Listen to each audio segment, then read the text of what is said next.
Assalamualaikum warahmatullahi wabarakatuh. Bangga kami masih bisa membersamai para penikmat dari konten-konten kami di Media Center Lumajang. Kali ini masih di tokoh lokal ya. Kita konsisten terus untuk memberitahukan kepada semuanya bahwasannya Lumajang ini adalah kota yang sangat hebat karena diisi oleh para talenta-talenta atau putra-putra daerah yang sangat luar biasa. Nah, kali ini saya hadir di kediaman dari seorang dokter, pengusaha, beliau juga apa ya? inspirator saya.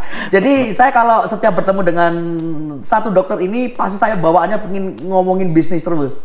Nah, kita sambut bersama, ini dia. Selamat siang. Assalamualaikum dokter. Waalaikumsalam. Dokter Ainul Indrajaya MMRS. Iya, betul. Oke, terima kasih. Selamat datang di rumah kami. Iya, dokter. Boleh ini kita akan sedikit mengulas pandangan-pandangan dokter mengenai apa itu bisnis, bagaimana pendapat dokter mengenai ruang lingkup yang bisa dikolaborasikan bersama nantinya mungkin antara pengusaha dan Pemka begitu ya mungkin, karena kan kita tahu kalau bupati dan wakil bupatinya baru ini begitu ya. Betul. Nah, tapi saya juga kalau diizinkan titip pertanyaan-pertanyaan yang agak nakal-nakal dikit. Oh. Wah, ngeri nih. Ngeri ya. Nah, ini ada satu pertanyaan nakal, titipan. Titipan ya. Gimana Mas Eko? Dokter dulu itu denger-dengernya ini apa, denger-dengernya akan dijadikan calon wakil bupati, tapi dokter nggak mau. Kata siapa itu? Biar menarik, ada politik-politiknya. Ada politik-politiknya ya.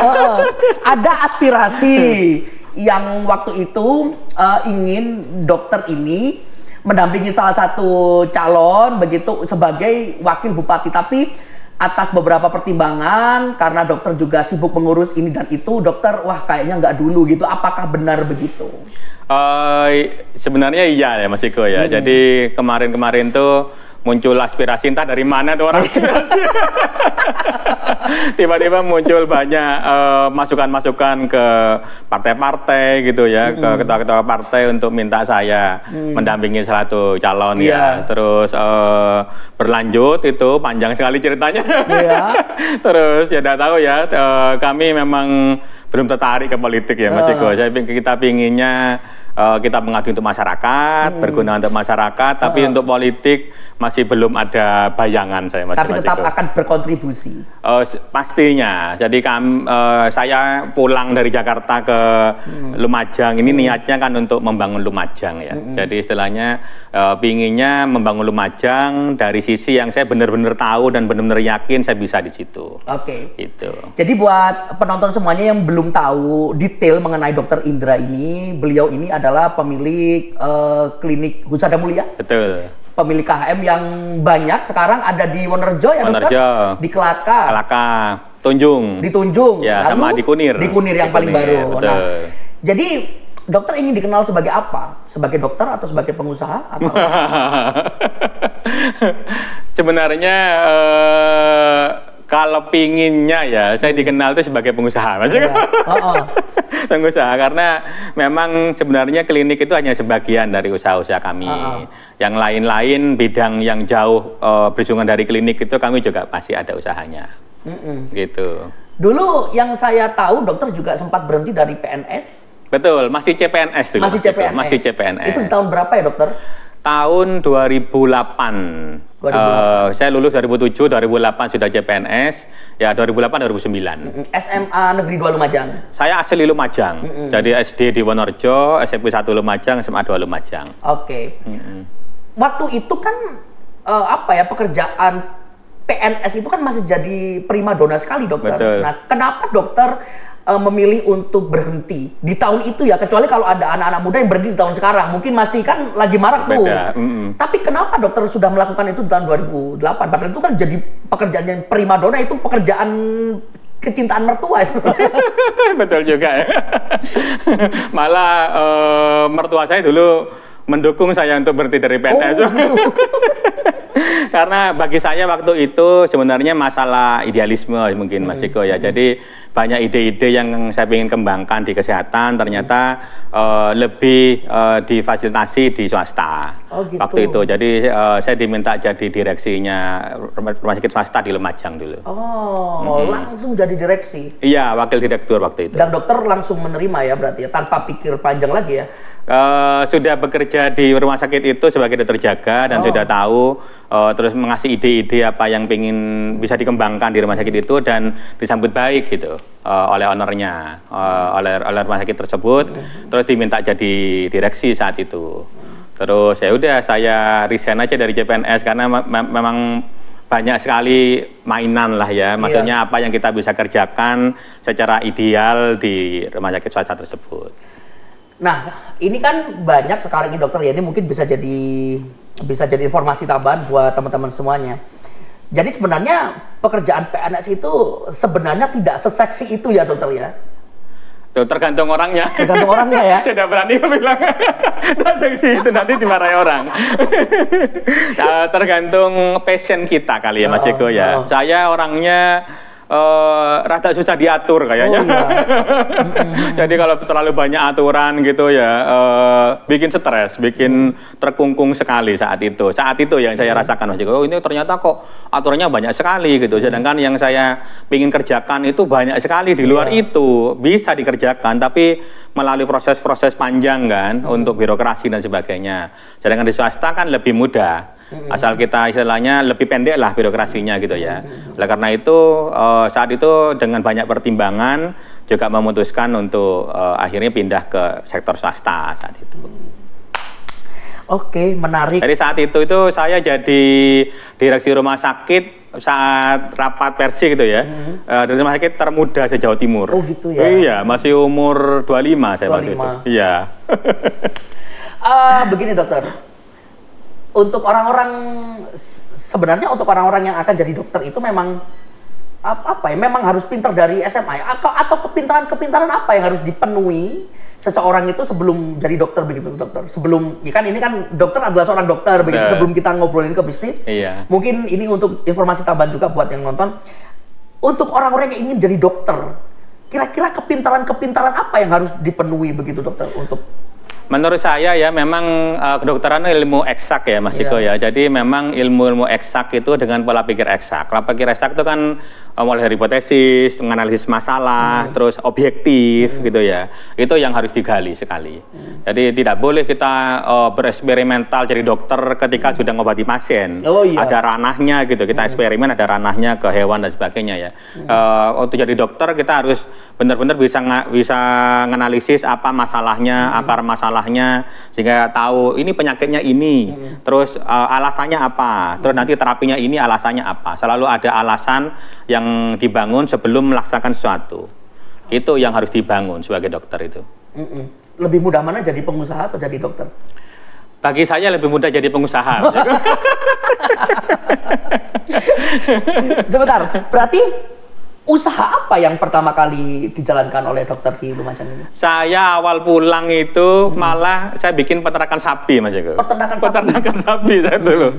Jadi masih punya sapi 5 atau 6 dulu. Saya belum punya pasien, masih jaga rumah sakit masih sedikit. Saya masih nyari rumput tuh. Oh iya? Iya, masih nyari rumput. Yakin dokter? Yakin tuh, beneran. Nyari rumput, walaupun ada asistennya ya. Terus sudah ada yang rumput biasa, saya fermentasi waktu itu. Fermentasi apa namanya untuk naikkan nilai N dari rumputnya. Terus jalan 3 tahun, berhenti karena pasien sudah mulai banyak dan tidak mungkin udah ngurusin sapi gitu ya. Akhirnya pindah ke sektor klinik. Yang kedua alkes. Jadi saya pulang itu sebelum menikah juga sudah jualan alkes mulai dari mahasiswa. Terus apa namanya calon istri ini dulu dites sebelum menikah itu bisa jualan nggak? Bisa jualan alkes. Oh berarti pertimbangannya itu ya dokter? Salah satunya. Waduh bahaya ini. Semoga Bu Berlian nggak nonton ya. Terus ternyata bakat sekali mengembangkan bisnis alkes itu. Jadi toko pertama yang saya buka itu kami berdua membuka toko alkes di Lumajang saat itu. Iya, jadi memang ada yang bilang kalau ada orang-orang yang bilang kalau Dokter Indra itu hanya kasih support saja, yang pinter itu Bu Berliannya sebenarnya. Makin kesini makin begitu kayaknya. Dulu awalnya saya yang cetat gitu kayaknya ya.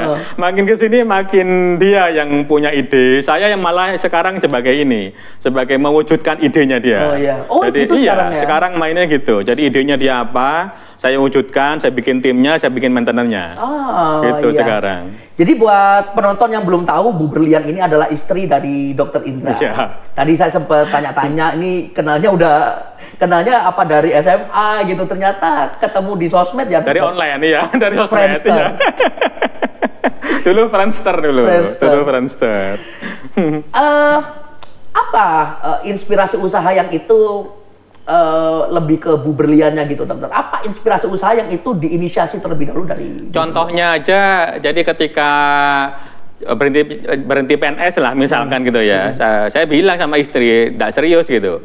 Ini kayaknya rumah sakit ini mau minta saya jadi wadir gitu kan. Terus gimana kalau jadi wadir? Ya saya harus fokus ngurusi rumah sakit. Terus ya kayaknya PNS-nya harus dilepas. Terus dia bilang, ya udah lepas aja. Terus dari sudah mulai banyak pasien saat itu, sudah praktek pribadi gitu ya, tiba-tiba dia bilang, apa namanya, ini kayaknya kalau gini doang capek bakalan gitu. Terus gimana, kita bikin klinik aja. Jadi dia kayak gitu banyak. Terus dulu dia jualan kosmetik ya, dia jualan kosmetik besar. Terus apa namanya, dia bilang, Pak, kalau Papa bisa bikin pabrik kosmetik, wah ini bakalan prospek nih ke depan gitu. Tuh gimana caranya gitu lah, itu saya tidak tahu caranya katanya kan. Akhirnya saya cari caranya, ya gitu-gitu tuh. Jadi banyak ide-ide dari dia yang awalnya aneh. Kalau dulu itu berpikir ini kelompat-lompat gitu pola pikirnya ya. Tapi kalau dipikir dia sudah mikir panjang itu. Terus akhirnya saya sekarang udah ngerti tuh, oh ini maunya begini nih orang ini, maunya begini. Akhirnya saya yang mewujudkan. Iya. Berarti sekarang ada berapa usaha, dokter? Sekarang yang tercatat di OSS itu kami ada 13 perusahaan. Terus satu tuh induk, jadi 12 unit usaha kami sekarang Mas itu. Termasuk Berlian Kosmetik. Berlian Kosmetik. Ini yang mau launching juga Berlian Nutrisi. Berlian Nutrisi. Pakai nama Berlian semua. Itu bikin istri tenang, dokter. Jadi kalau ada apa-apa kepada suaminya. Bisa. Secinta itu ke bisnis, dokter? Sepertinya yang dikerjakan di bisnis itu mudah dan jalan gitu Mas Ciko. Nggak tahu ya. Dan jadi kita sempat ngobrol kalau apapun yang kita jual kayaknya laku-laku aja, dokter ya? Iya, betul. Saya sangat setuju dengan itu ya. Banyak orang yang bilang bikin usaha susah gitu, bikin usaha nggak jalan. Saya bikin usaha kok ya 1-2 kali gagal, tapi kebanyakan itu jalan gitu. Saya nggak tahu kenapa kok nggak jalan gitu. Mungkin ada sesuatu yang perlu dibedah di situ lah istilahnya. Apa yang dicari dokter dengan usaha yang sebanyak ini? Saya pingin Lumajang itu tidak sekedar dikenal sebagai kota pisang. Jadi Lumajang ini potensi sumber daya alamnya itu sangat besar sekali menurut saya. Jadi saya miris gitu. Teman-teman saya yang pinter-pinter itu rata-rata tidak pulang ke Lumajang kan. Jadi teman-teman kita yang pinter-pinter itu masuk ke ITB, masuk ke UI, masuk ke ini, nanti dia bekerja di luar, di Jakarta, di kota besar. Di Lumajang kalau sudah pensiun, yang kota-kota pensiun itu gini aja Lumajang. Saya pinginnya anak-anak muda yang pinter-pinter pulang ke sini. Pulang ke sini membangun Lumajang. Karena Lumajang itu potensinya besar sekali menurut saya ya. Kita di kosmetik aja udah mulai nih mencari ekstrak-ekstrak alam Lumajang yang kita bisa kerjakan tuh nanti akan besar sekali. Kita belum sampai ke sana, tapi nanti akan ke sana arahnya itu. Gitu. Jadi orang-orangnya pinter-pinter tapi tidak pulang. Itu yang saya bikin sedih. Jadi saya ingin orang-orang pinter Lumajang ini, banyak orang yang jadi orang-orang besar di luar, pulang ke sini bangun Lumajang. Itu yang saya ingin kerjakan di Lumajang ini. Kalau pertanyaannya begini, dokter. apa yang harus dibangun? Apa yang harus dibangun secepatnya di Lumajang yang menurut dokter ini kayaknya ada yang kurang dan ini harus dibangun secepatnya. Karena kalau ini dibangun cepat, maka yang lain akan mengikuti, begitu dokter. Nomor satu menurut saya pendidikan, Mas Ciko. Jadi iya, sebagai wadah orang-orang pintar ini untuk berkarya gitu ya. Jadi saya sangat mendukung sekali dan sangat apresiasi sekali Bunda Indah kemarin sampai ke UNED untuk menghidupkan UNED di Lumajang gitu. Karena kalau misalkan kampus sudah ada, orang pinter akan datang ke sini banyak, orang yang asli Lumajang mungkin akan tetap di Lumajang dan berkarya sesuai dengan ilmunya. Terus orang pinter banyak nanti akan muncul ide-ide banyak dari orang-orang ini untuk membangun Lumajang. Gitu. Kalau isinya orang-orang sudah pensiun, orang sudah level-level 3 lah istilahnya, level 1, 2 itu di luar, ya kita ini aja yang kita idekan gitu loh. Memang awalnya kayak saya kadang jadi aneh gitu, dokter kok bikin pabrik, bikin restoran, bikin apa gitu. Tapi nanti kalau banyak orang-orang model-model begini pulang jadi biasa itu. Jadi biasa. Istilahnya orang begini bikin apa gitu. Karena dia ahlinya banyak dia, tidak sendirian. Dan pemerintah akan dapat masukan yang banyak dari orang-orang seperti ini. Itu yang saya pingin bangun awal dari Lumajang. Makanya bidang-bidang usaha saya itu bidang-bidang yang butuh skill tinggi semua. Klinik, dokter-dokter yang dulunya kerja di Surabaya sekarang banyak pulang, bahkan spesialis banyak pulang juga di sini. Pabrik juga, saya punya tenaga S2 banyak sekarang di sini. Bahkan anak kimia murni, anak teknik kimia yang dulu tidak pernah bisa kerja di Lumajang sekarang pulang ke sini untuk riset di sini gitu. Itu yang saya ingin bangun ke depannya, Mas Ciko. Sebenarnya kunci masyarakat sejahtera itu yang paling sederhananya itu kan ketika ekonomi ini berputar ya dokter. Betul. Nah, ekonomi berputar itu bisa sangat mudah sekali dilakukan kalau banyak orang-orang pinter yang kerjanya di sini. Betul. Membangun sesuatunya di sini. Betul. Ya. Dan itu yang juga jadi semangatnya dokter begitu. Itu yang ingin saya bangun. Berarti dari kacamata dokter masih minim ya yang membangun karir dan usahanya di Lumajang. Harusnya ketika ini lebih banyak lagi para pengusaha yang membangun usahanya di Lumajang, maka Lumajang akan lebih maju dong. Betul sekali Mas Ciko. Jadi di sini itu usahanya lebih banyak masih langsung eksplor ke alam gitu ya, belum terolah. Misalkan dari pasir gitu langsung dijual pasirnya aja gitu. Padahal kan kita bisa olah tuh menjadi produk-produk baru yang memang butuh skill lagi. Terus misalkan pisang atau hasil bumi yang lain hanya dijual itunya saja. Padahal nanti misalkan ya kayak kelor aja Mas Ciko ya. Nanti rencananya kalau kami punya ini ya, punya angan-angan, kita tidak jual kelornya, kita jual ekstrak kelornya yang memang bisa jadi obat, bisa jadi herbal, yang kualitasnya tinggi dan bisa diekspor ke luar. Itu yang pingin kita bangun ke depannya. Gitu. Oke, menarik. Menurut dokter apa yang kurang dilakukan oleh pemerintah sejauh ini? Ya kan tidak ada pemerintahan yang ideal ya dokter. Tapi mestinya apa yang masih sedikit luput dari mata pemerintah untuk bisa para jagoan-jagoan lokal ini nyaman untuk bekerja di kota sendiri dokter? Sekarang sudah banyak berubah ya. Ketika awal dulu saya merasakan sekali sebagai direksi rumah sakit, nanti akhirnya mulai buka usaha 1-2 gitu ya.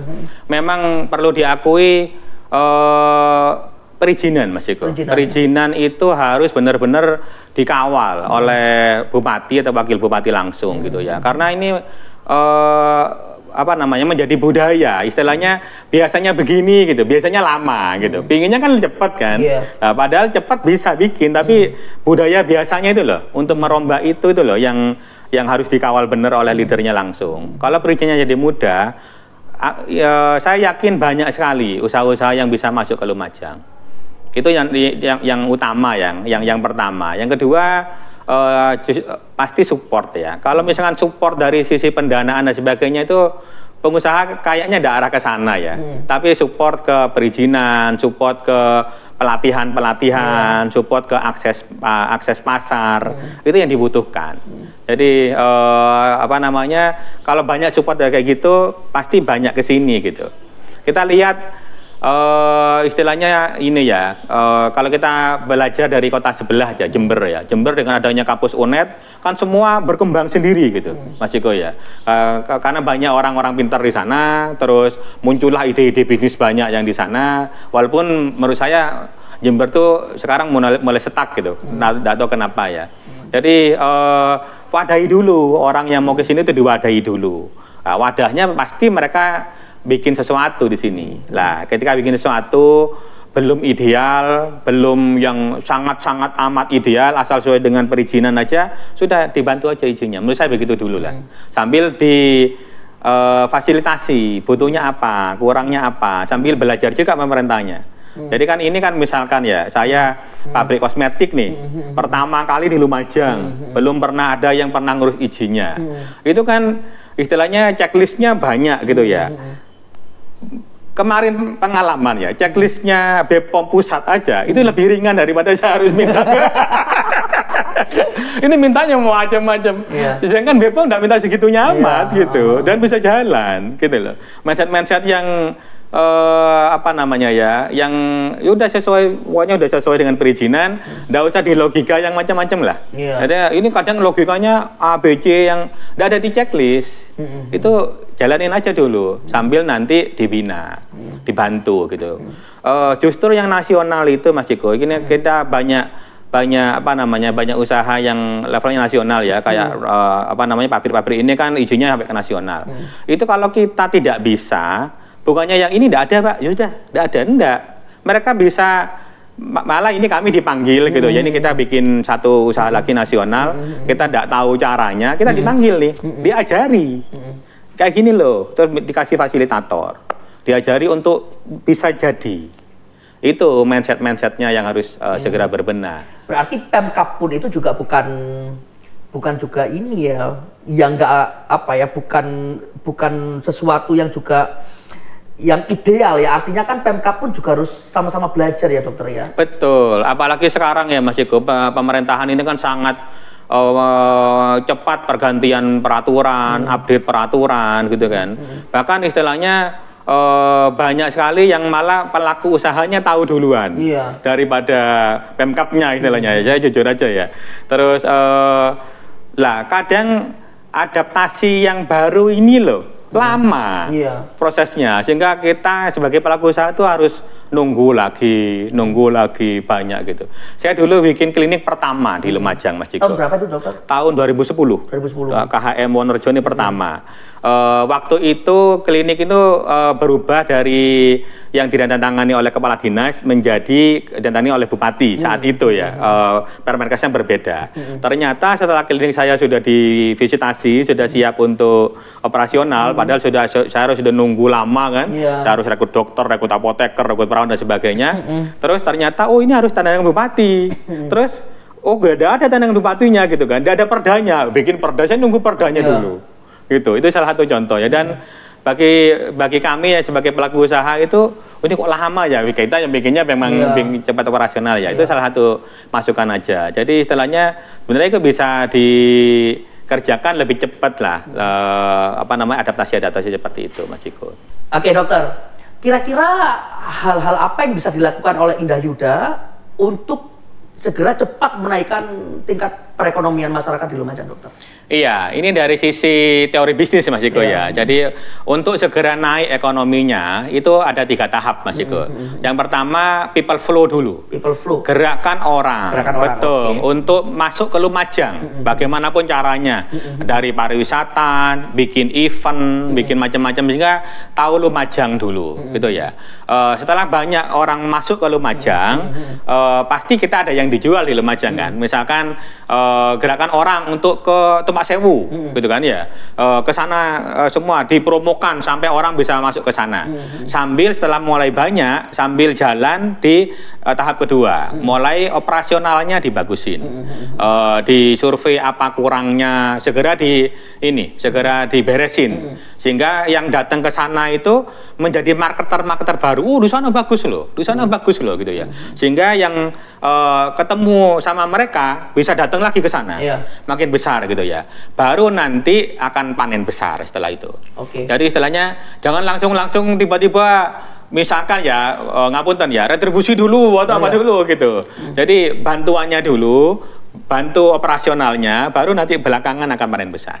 Dan itu dokter yakin dalam waktu 1 kali masa bakti ini bisa membangun pondasi itu cukup nggak sih dokter sebenarnya dalam masa tugas 1 kali masa bakti? Kalau kita roadmap dengan baik itu sangat cukup Mas Jago. Karena kalau pariwisata atau pendidikan itu 3 tahun sudah bisa panen besar sudah.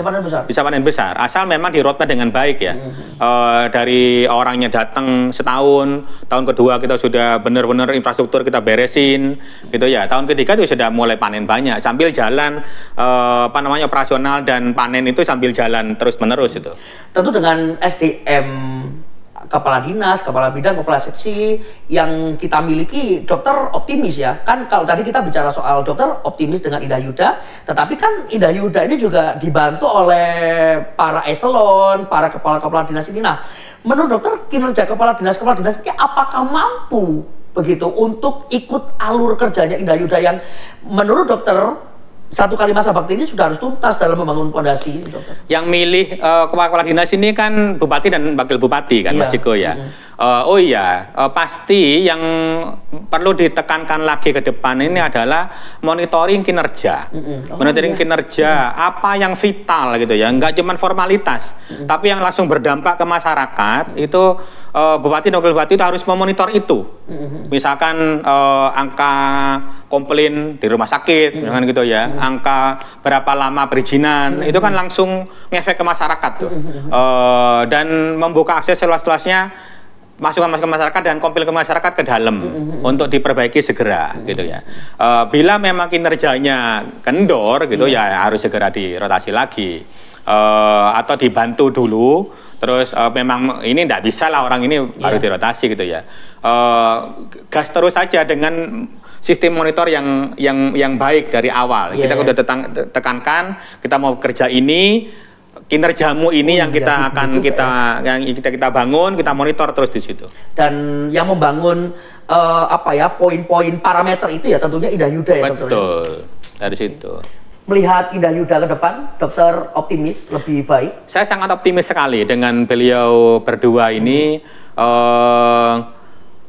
Ada risetnya Mas Iko sebenarnya gini loh. Sebenarnya pemerintah daerah yang memulai karirnya dari Bapeda itu prospeknya jauh lebih besar, daerah itu menjadi lebih baik daripada yang dari politik asli. Oh gitu. Itu ada ininya karena beliau sudah melihat bagaimana rencana pembangunan ke depan, apa permasalahannya sebenarnya yang ada di akar rumput dan sebagainya itu sudah hafal sekali beliaunya. Jadi akan lebih prospek, lebih benar gitu dan lebih cepat berkembangnya daripada yang memang politik asli murni. Ini yang saya tahu ya. Ada risetnya. Saya memang kan dokter harus berdasarkan riset semua ya. Dan didukung oleh anak muda yang berpikir bebas, politisi gitu ya. Jadi menurut saya prospeknya bagus sekali. Ya, jadi memang ada yang menarik di Mas Yuda itu memang dokter. Jadi memang kan orang-orang itu kalau menurut saya kan banyak yang ini apakah bisa ya kan masih muda begitu kan. Lalu pengalaman di pemerintahan juga masih nol. Tapi beliaunya kan sudah terpilih sebagai anggota DPR beberapa kali begitu. Tapi saya beberapa kali memang ngobrol sama Mas Yuda itu ketika memutuskan sesuatu itu selalu begini dokter. Urusan pokoknya cepat gitu dokter. Urusan aku udah ngerti pokoknya cepat gitu dokter. Beberapa kali begitu. Nah, ini dibutuhkan ya, betul. Itu kami pikir itu dibutuhkan. Nah, oleh karena itu kemarin di TikTok saya juga beropini bahwa yang paling dinantikan ini kan kinerja Mas Yuda ya dokter ya. Bagaimana Mas Yuda ini nanti bisa membuktikan kepada publik bahwasannya beliau itu benar-benar bisa membersamai Bunda Indah yang punya rekam jejak yang sangat-sangat luar biasa begitu. Begini. Bunda mungkin tahu soal pembangunan ke depan ya ketika beliau jadi kepala Bapeda dulu. Nah, tapi kan kalau Bunda tidak dibersamai oleh orang-orang yang tepat begitu dokter, itu kan juga menjadi tumpul begitu. Nah, kira-kira asistensi seperti apa yang bisa dilakukan para pengusaha-pengusaha seperti kita ini dokter ya, yang nantinya bisa membersamai bupati dan wakil bupati ini agar Lumajang itu benar-benar tumbuh dengan tepat sasaran begitu dokter? Yang saya tahu sendiri ya, beliau ini kan dekat dengan banyak sekali orang ya. Jadi istilahnya Bunda ini dihubungi oleh siapapun itu masuk gitu. Dan Mas Yuda juga sama modelnya. Jadi apa namanya, dengan model kemungkinan seperti itu ada masukan dan istilahnya masukan-masukan yang banyak itu bisa ditampung. Dan memang kalau perlu digali, didatangkan orangnya untuk diajak diskusi. Sesering mungkin akan seperti itu tuh akan bikin Lumajang akan lebih cepat majunya. Ya berarti memang saling berdiskusi ya dokter, saling ngobrol saja ya dengan para pengusaha dokter ya. Betul, dan open minded gitu Mas Ciko. Jadi istilahnya sekarang ini perubahan dunia kan sangat sekali cepat ya. Kita tidak bisa istilahnya melihat kanan kiri terlalu lama. Sedangkan yang lain sudah lari semua gitu kan. Iya, jadi apa namanya, adaptasi yang cepat, pola pikir yang mungkin berbeda dengan dulu itu dibutuhkan, gitu. Bukan berbeda yang aneh-aneh gitu kan. Dan kita itu nggak terlalu takut untuk melanggar peraturan gitu loh. Karena apa namanya, kan sudah ada checklistnya semua. Kalau sudah sesuai dengan itu, ya sudah kerjakan aja, gitu loh. Kan banyak sektor ya dokter ya. Ada pariwisata, ada sektor industri dan sebagainya. Kira-kira sektor apa yang sentuhannya itu sedikit tapi langsung kailnya itu cepat dokter, kalau menurut dokter di pemerintah Indah Yuda ini? Gini Mas Ciko. Atau semua sektor jadi fokus? Atau tidak bisa, tidak bisa. Jadi gini, ini dari sisi bisnis saja Mas Ciko ya. Sebuah usaha itu bisa nanti jadi besar, jadi kaya lah gitu ya. Kalau ada uang yang masuk, gitu kan, ada uang yang masuk ke dalam gitu ya. Di sebuah daerah gitu ya, kalau misalkan uangnya berputar di orang Lumajang saja, itu sampai kapanpun tidak akan naik perekonomian Lumajang. Kita harus masukkan uang dari luar ke dalam Lumajang, gitu. Jadi apa yang paling cepat untuk menaikkan itu? Nomor satu pasti pariwisata, Mas Ciko ya. Pariwisata itu kalau misalkan sudah terkenal, bukan terkenal, maksudnya pariwisata yang dari awal sampai dia terkenal 2 tahun aja udah bisa jalan dan bisa narik orang ke dalam gitu ya. Pariwisatanya dapat uang, orang sekitarnya dapat uang, hotel-hotelnya dapat uang, makanannya dapat uang, itu jadi besar. Memang butuh sentuhan yang berbeda. Jadi istilahnya pemerintah nggak cuman backup di infrastruktur, tapi juga di marketingnya duluan. Marketingnya digerakkan influencer Lumajang, biar ini kan semua bergerak gitu ya. Terus datangkan konsultan sosmed kalau perlu untuk naikkan ini di kancah internasional yang kita bidik pasarnya gitu ya. Itu pertama wisata, uang dari luar masuk ke sini dengan mudah. Berarti masuk dulu. Bener. Yang kedua pendidikan. Pendidikan misalkan UNED ini berjalan, saya yakin 2 tahun, 3 tahun kemudian sudah rame nih mahasiswa. Kan mereka orang-orang Surabaya mungkin ya bisa kuliah di sini gitu. Yang awalnya kita kuliah ke sana, uang orang tua kita kan yang dibawa ke Jember, dibawa ke Surabaya, lama-lama peredaran uang di Lumajang jadi habis. Terus mahasiswa di sana kan bawa uangnya dari orang tuanya di daerahnya ke Lumajang, pasti bertumbuh banyak di sekitar kos-kosan, makanan dan sebagainya, itu akan tumbuh sekali di situ. Belum lagi kita dapat bonus tenaga ahli di situ. Gitu. Yang ketiga industri yang menyerap tenaga kerja banyak.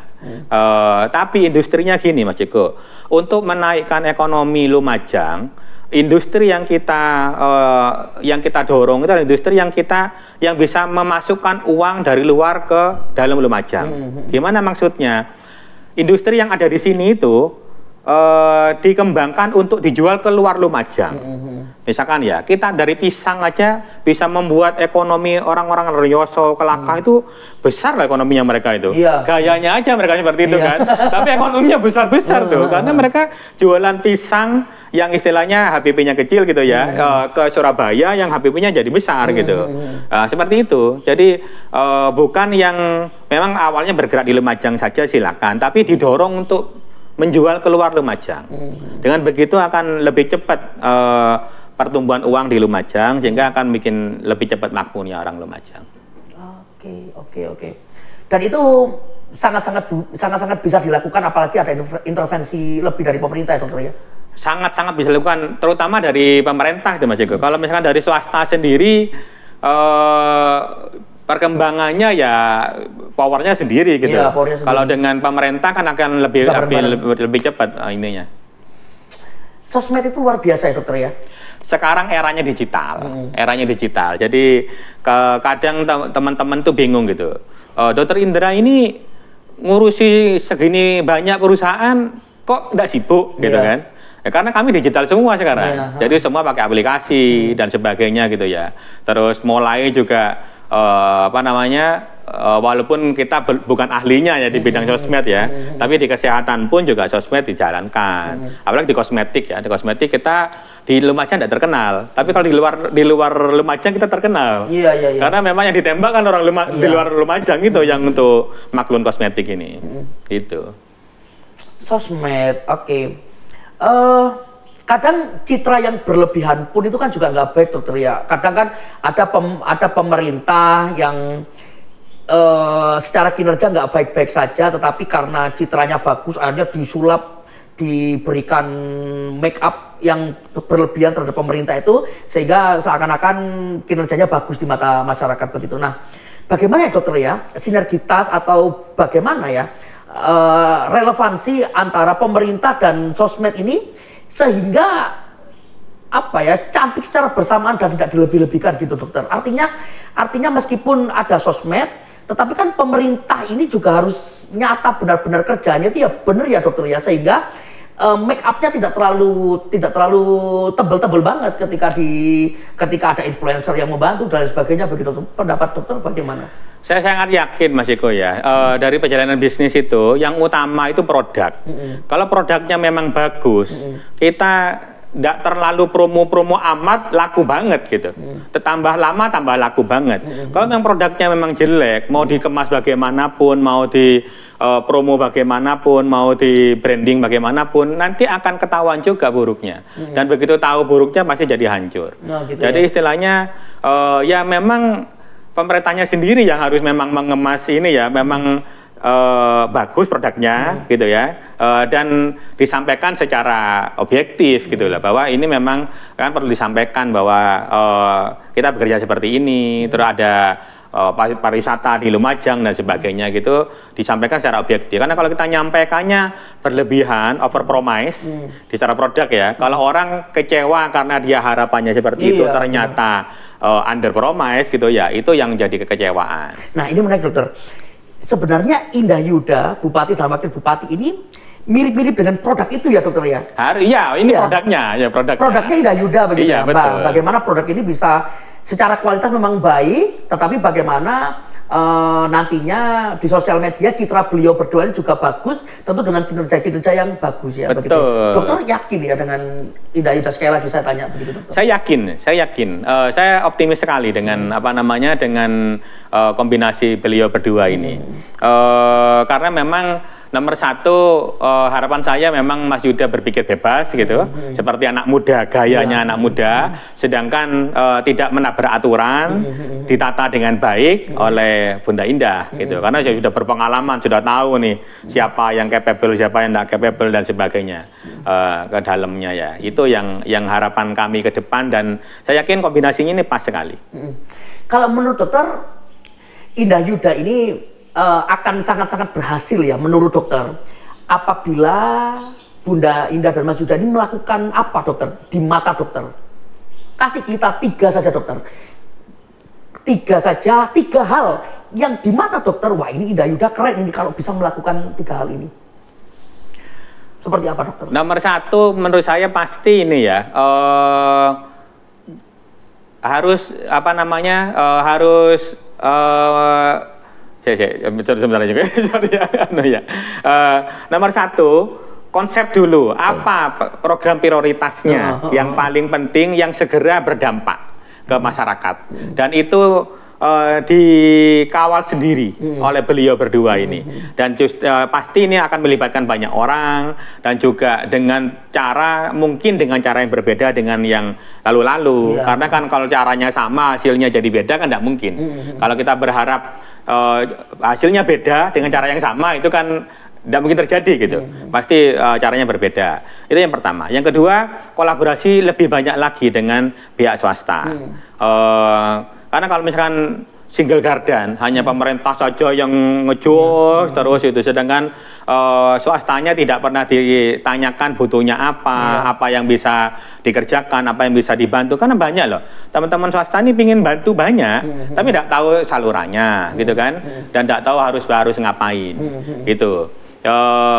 Menurut saya itu saja Mas Ciko. Jadi program prioritas yang segera berdampak langsung untuk masyarakat gitu ya, tentang keuangan dan untuk sosial, dan dikawal sendiri.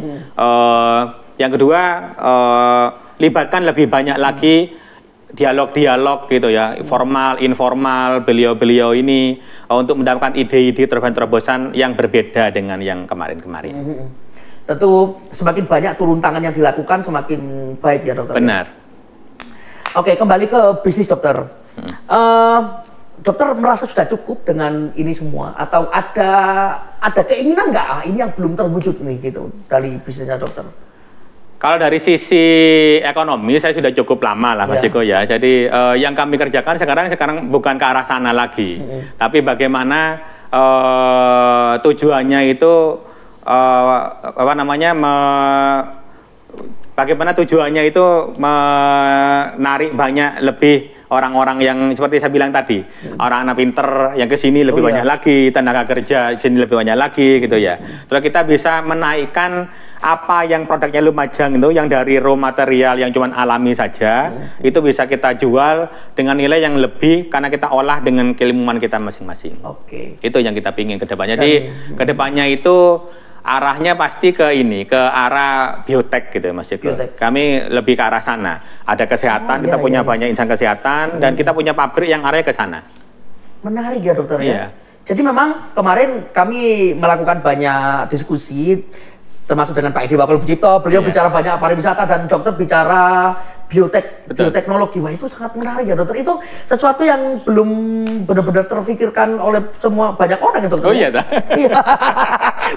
baru kali ini saya mikir, iya biotek ya, benar juga biotek ya gitu. Jadi yang saya bangun ini sebenarnya arahnya ke biotek nanti Mas Ciko. Jadi pertama kita bangun pabrik kosmetik. Sekarang kita bangun pabrik nutrisi, pabrik pangan gitu ya. Nanti bakal butuh banyak bahan baku. Bahan baku kosmetik, bahan baku makanan, minuman, itu semua bahan baku alam.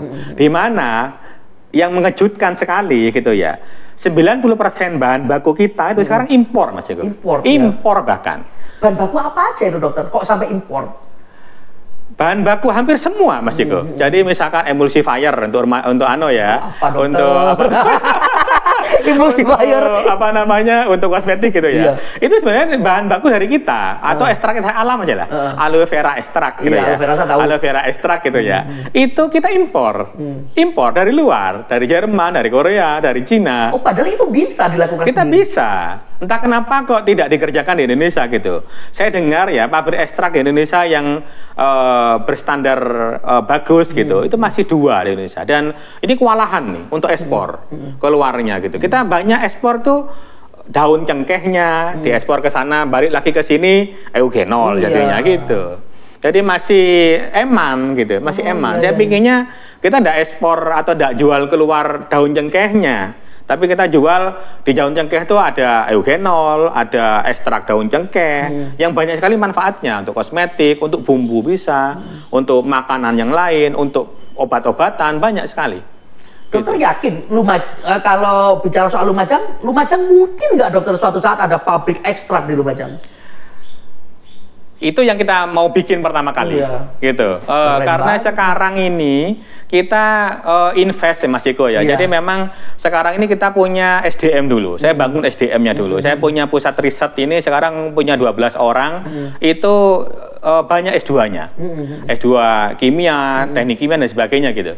Jadi yang belum pernah dikerjakan oleh perusahaan-perusahaan di Lumajang. Kalau masalah mesin dan sebagainya itu lebih mudah. Yang penting kan sumber dayanya. Yang kedua, kita mulai kerjasama dengan kampus-kampus. Jadi kita mulai biayai penelitian kampus, mulai dari UNER, dari UNED. Kemarin kita sudah mulai menjajaki apa yang bisa diteliti. Dari hasil penelitian itu, di Lumajang ternyata banyak bahannya, gitu, yang kita bisa kerjakan, gitu. Contoh kolagen aja Mas Ciko ya. Kolagen dari teripang. Kemarin diteliti oleh farmasi UB Barwijaya gitu ya. Itu teripang banyak di kita banyak gitu ya. Tapi kolagen kita selalu impor. Banyak sekali, besar sekali impor kita yang kita pakai di kolagen dari Jepang itu. Jadi padahal kita punya banyak. Kenapa kita tidak bisa bikin gitu? Dan saya sudah pernah ngobrol sama dosennya farmasi Melawarwan waktu itu di sini juga. Sebenarnya riset-risetnya banyak, tapi tidak dikembangkan ke industri. Kita tinggal panen aja sebenarnya. Jadi riset seperti itu dari kampus-kampus sudah banyak. Kita tinggal mau mengembangkan apa saja. Karena mereka bingung. Sebenarnya ini kita bisa bikin semua gitu. Tapi belum ada industri yang mengembangkan ya, dokter, itu. Ya. Kira-kira berapa lama lagi kita bisa melihat secara langsung ada pabrik ekstrak di Lumajang, dokter? Kalau dari milestone kami 3-4 tahun lagi, Mas Ceko. 3-4 tahun. Kenapa kok menunggu? Kita nunggu pasar dulu. Jadi gini, pabrik ekstrak ini kita bikinnya sekarang, kalau saya disuruh bikin ekstrak gitu ya, dari bahan raw material, dari yang benar-benar alam menjadi ekstrak yang kita siap pakai, 70% saya bisa bikin sekarang dengan tenaga-tenaga kami yang ada sekarang ya. Tapi yang pemasarannya saya masih gelap, masih belum tahu mau dipasarkan kemana. Rencana saya kita pakai sendiri dulu di perusahaan sendiri. Kita pakai di kosmetik, kita pakai di bumbu, kita pakai di minuman dan sebagainya. Sisanya kita bisa jual keluar. Gitu. Sebenarnya permintaan di luar itu seharusnya banyak ya, tapi saya belum menjajaki ke sana. Saya pinginnya memang aman dulu. Jadi kalau di bisnis itu Mas Ciko, kita harus habisin dulu overhead cost-nya. Gitu. Sebentar, overhead cost itu mungkin untuk orang yang kita harus habisin dulu biaya rutin yang harus keluar, mau ada penjualan atau tidak gitu ya. Biaya listrik, biaya pegawai yang kantor gitu kan ya. Itu kan mau ada penjualan atau tidak kan harus gajian, harus bayar listrik, harus bayar ini gitu ya. Nah itu kita harus tutup dulu dengan penjualan minimal yang kita bisa jual. Nah kalau misalkan kita tidak tahu pasarnya, kita bisa bikin, tapi tidak tahu pasarnya, sehingga penjualan nol. Akhirnya minus, Mas Iko. Itu yang bikin perusahaan bangkrut. Minus, habis uangnya. Gitu. Sehingga kalau kita bikin perusahaan, utamakan dulu biayanya, kita udah tutup tuh. Kayak dulu saya tidak bikin klinik sebelum pasien saya angka tertentu. Gitu. Jadi istilahnya kalau bikin klinik saya kan harus rekrut admin, rekrut kasir, rekrut macam-macam kan. Nah, itu biayanya berapa gitu. Terus membutuhkan berapa untuk nutup itu. Sebelum itu terjadi, jangan bikin besar dulu. Dari kecil dulu, kalau bisa pegawainya kita sendiri. Kayak gitu, kayak seperti Mas Ciko sekarang masih wawancara sendiri. Sekarang punya pegawainya nih kan. Nanti pegawainya semua nih nanti nih. Masih awal. Kapan-kapan saya suruh staf saya yang wawancara. Iyalah. Menarik dokter. Ada yang ingin disampaikan? Mungkin ada pertanyaan-pertanyaan saya yang terlewat dokter, dan itu penting untuk disampaikan kepada publik. Silakan dokter. Ya, menurut saya di Lumajang yang perlu kita rubah itu adalah pola berpikir, Mas Joko. Mindset ya. Jadi mindset pimpinan-pimpinannya sudah banyak sekali berubah. Mulailah ke kita semua, pejabat-pejabatnya, pelaksananya, mindsetnya berubah gitu. Jangan biasanya begini, biasanya begitu gitu. Padahal peraturan sudah berubah. Dunia sudah berubah gitu kan. Ya itu yang harus kita kejar dulu gitu, agar kita segera bisa maju bareng-bareng. Dan Pemkab pun juga nggak boleh jumawa ya dokter ya, karena kan kita perlu membangun Lumajang ini bareng-bareng. Betul sekali. Gitu. Menarik dokter. Terima kasih dokter. Mas Iko. Sudah hampir 1 jam kita ngobrol. Kapan kita ngobrol lagi dokter? Siap. Tentu kalau ngobrol dengan dokter ini banyak topiknya. Bisa kesehatan juga. Bisa bisnis. Nanti kita coba ngobrol-ngobrol lagi. Kita belum sharing-sharing soal dokter. Banyak anak-anak muda yang kena jantung ya gitu belum. Tapi nanti di video berikutnya dokter. Siap. Terima kasih. Satu pertanyaan terakhir, dokter optimis dengan Indah Yuda ya? Sangat optimis Mas Joko. Sangat optimis. Ini kombinasinya sudah pas sekali. Luar biasa. Terima kasih dokter. Sama-sama. Sehat-sehat selalu. Sama-sama. Semoga pembelian nggak nonton video ini. Terima kasih dokter. Terima kasih semuanya. Assalamualaikum dokter. Waalaikumsalam. Terima kasih.